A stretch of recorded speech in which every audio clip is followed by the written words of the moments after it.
Hey guys, मेरा नाम अब्दुल राशिद और आप देख रहे थे इंडियन बजट गेमर। वेलकम है आपका इंडियन बिल्ड वॉर्स के एपिसोड नंबर 5 में।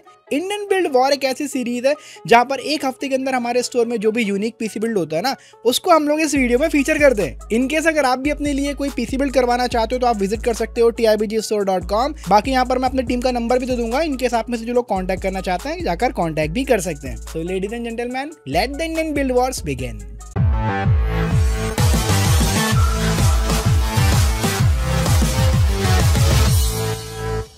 आज इस वीडियो में जो हम लोग बिल्ड फीचर करने वाले हैं वो बिल्ड हम लोगों ने किया था नवीन कुमार के लिए।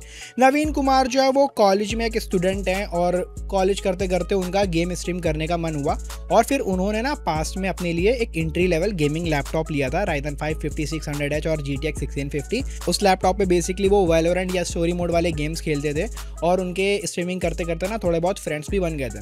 लेकिन फिर बीच में उन्होंने चैनल बंद कर दिया और फिर उनके दोस्त भी छूट गए। अब वो यहाँ पर वापस से वो स्ट्रीमिंग फील्ड पे आना चाहते थे और वो अपने लिए एक पीसी बिल्ड करने का प्लान कर रहे थे ताकि वो अपना पैशन भी कंप्लीट कर सके और अपने दोस्तों से वापस से रीयूनाइट हो सके। उनका बिल्ड कंप्लीट करने के लिए यहाँ पर हम लोगों ने हेल्प करी है। उनकी बिल्ड की यहाँ पर जो फाइनल कॉस्ट है वो थी लगभग 35,000 rupees and that's include shipping, packaging, सारी चीजें। इस प्राइस पॉइंट पे गेमिंग पीसी बिल्ड करना एक बहुत ही चैलेंजिंग टास्क था, लेकिन हम लोगों ने उसे फुलफिल किया। जो भी हमारे नवीन भाई की रिक्वायरमेंट थी उसे हम लोगों ने कंप्लीट किया है। अब सबसे पहले यहाँ पर जो हम लोगों ने इस बिल्ड में प्रोसेसर लिया है वो आता है इंटेल की तरफ से, इंटेल का Core i5 12400। यहाँ पर हम लोगों ने नॉन एफ वेरिएंट लिया था क्योंकि हमारे क्लाइंट की रिक्वायरमेंट थी। Core i5 12400 को अगर आप देखते हो तो वो काफी ज्यादा कैपेबल प्रोसेसर है और अगर आप आज की डेट पे एक ऐसा प्रोसेसर लेना चाहते हो जो कि बजट फ्रेंडली भी हो और गेमिंग परफॉर्मेंस भी काफी अच्छा प्रोवाइड कर दे तो आपके लिए Core i5 12400 की जो फैमिली है वो काफी अच्छा ऑप्शन हो सकती है। अब हमारा प्रोसेसर अच्छे से चल सके इस वजह से जो हम लोगों ने इस बिल्ड में मदरबोर्ड लिया वो आता है MSI की तरफ से, MSI का Pro B760ME DDR4 एडिशन। जाहिर सी बात है जब हमारा बजट जो है पीसी का वो 30,000 रुपीज के आसपास हो तो DDR4 प्लेटफॉर्म हमारे रिक्वायरमेंट के हिसाब से सफिशिएंट रहेगा। अगर हम लोग DDR5 प्लेटफॉर्म के साथ जाते तो वो बहुत ही एक्सपेंसिव पड़ जाता। ये मदरबोर्ड एक बेसिक मदरबोर्ड है, लेकिन जिस लेवल के स्पेक्स हम लोग यूज करने का प्लान कर रहे थे उसके लिहाज से सफिशिएंट है और हमारे बजट में भी फिट बैठता है। बाकी अगर मैं आपको रैम के बारे में बताऊं तो इस बिल्ड में हम लोगों ने G-Skill की सिंगल स्टिक की रैम ली है जो कि है 16 GB की और इसकी फ्रीक्वेंसी है 3200 मेगाहर्ट्ज। बहुत सारे लोग बोलेंगे कि यार आपने 16 GB की सिंगल क्यों ली, 88 GB की दो स्टिक लेनी चाहिए थी।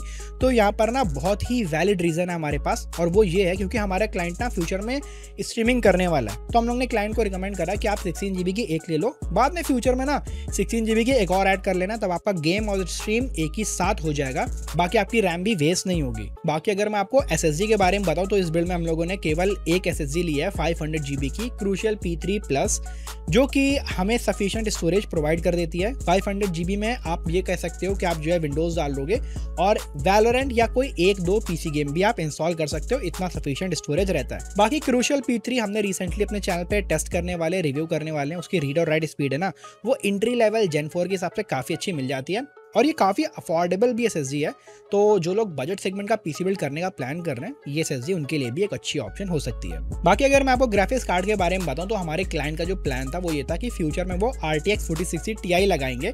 तो फिलहाल वो ग्राफिक्स कार्ड पे पैसा वेस्ट नहीं करना चाहते एंड दैट्स द रीजन इन्होंने नॉन एफ वेरिएंट लिया था Core i5 का, ताकि वो iGPU पे थोड़ा बहुत गेम्स वगैरह खेल सकें, डिस्प्ले उनको मिल जाए। तो ये सब चीजें हम लोगों ने माइंड में रख के ही पीसी बिल्ड करी है और ग्राफिक्स कार्ड को स्किप कर दिया। बाकी अगर मैं आपको पावर सप्लाई के बारे में बताऊं तो यहाँ पर हम लोग ने जो पावर सप्लाई ली है वो RTX 4060 Ti को ध्यान में रखते हुए ली है और इसी वजह से हम लोग ने चूज किया था Thermaltake Smart BX1650 what 80+ bronze. ये पावर सप्लाई हमारे Core i5 और RTX 4060 Ti के लिए बिल्कुल सफिशिएंट है। हमारा क्लाइंट को बस फ्यूचर में 4060 Ti खरीदना और लगा देना है, पावर सप्लाई से रिलेटेड कोई भी अपग्रेड करने की उसे नीड नहीं पड़ेगी। लास्ट में यहाँ पर जो हम लोग ने कैबिनेट लिया इस बिल्ड में वो आता है एंटीस्पोर्ट की तरफ से, एंटीस्पोर्ट का SX3 mid tower gaming cabinet. इस कैबिनेट के बारे में बताऊं तो हमारे क्लाइंट के हिसाब से बढ़िया था, मतलब काफ़ी अफोर्डेबल भी है, लुक वाइज भी अच्छा है, RGB फैंस वगैरह भी मिल रहे हैं और काफ़ी सस्ता भी बैठता है। ओवरऑल आप देख सकते हो हमारा पीसी वो कंप्लीट हो चुका है और 32-33,000 रुपीज़ के रेंज में अगर आप देखते हो ना तो उस हिसाब से काफ़ी अच्छा पीसी है। फ्यूचर में हमारा क्लाइंट जब भी 4060 Ti लगाएगा आराम से लगा लेगा, उसे कोई चीज़ अपग्रेड करने की जरूरत नहीं पड़ेगी। हो सकता हो आगे चल के उसे रैम भी अपग्रेड करनी पड़ जाए, एक 16 GB की एक्स्ट्रा रैम लगाएगा and he is good to go. अब जाहिर सी बात है ये पीसी TIBG स्टोर से बिल्ड किया गया है। TIBG स्टोर पे कोई भी ऑर्डर हो, चाहे वो कितना भी सस्ता पीसी हो, चाहे वो कितना भी महंगा पीसी हो, सारे के सारे पीसी इक्वली ट्रीट किए जाते हैं और सब पे इक्वली अटेंशन भी दिया जाता है। अब जैसे कि ये एक बजट सेगमेंट का पीसी था, स्टिल हम लोग ने सारे सेट ऑफ नॉर्म्स को फॉलो किया है। लाइक जब भी हम लोग कोई पीसी बिल्ड करते हैं ना, उसको हम लोग प्रॉपर डायग्नोस करते हैं सारी चीजें, चाहे वो रैम लगाना हो, GPU से आउटपुट हो, बिगैर GPU के आउटपुट हो, ओवर हीटिंग टेस्टिंग हो, लॉन्गर ड्यूरेशन पे ये पीसी कैसा परफॉर्म करता है। हर पीसी पे हम लोग बेंचमार्क्स भी चलाते हैं और इस पीसी पे भी हम लोगों ने बेंचमार्क्स चलाया है, क्योंकि जाहिर सी बात है एक बार पीसी हमारे स्टोर से निकल जाएगा, उसके बाद हमें भी प्रॉब्लम होगी आपको गाइड करने में और आपका काम भी फंसेगा। और हम कभी भी नहीं चाहेंगे किसी ने हमारे स्टोर से पीसी लिया हो और फिर उसका एक्सपीरियंस गंदा हो। बाकी यहाँ पर हम लोग पैकेजिंग से रिलेटेड भी पूरा ध्यान रखते हैं, बबल रैप में कोई भी कंजूसी नहीं करते। और जब भी आपका पीसी शिप होता है ना, तो उसका प्रॉपर इंश्योरेंस भी होता है, क्योंकि हम लोग तो अच्छे से पैक कर लेंगे। अब डिलीवरी बॉय पर भी बहुत सारी चीज़ें डिपेंड करती हैं, कहीं ऐसा ना हो वो पीसी फेंक दे। लेकिन डोंट वरी, आज तक कभी भी इंश्योरेंस क्लेम करने की रिक्वायरमेंट पड़ी नहीं, क्योंकि हम लोग इतने अच्छे से पैक करते हैं कि पीसी हमेशा आपके घर तक सिक्योरली ही शिप होता है। बाकी बहुत सारे लोग ये भी पूछते हैं कि भैया क्रेडिट कार्ड से पीसी बिल्ड होता है, EMI पर पीसी बिल्ड मिलता है कि नहीं?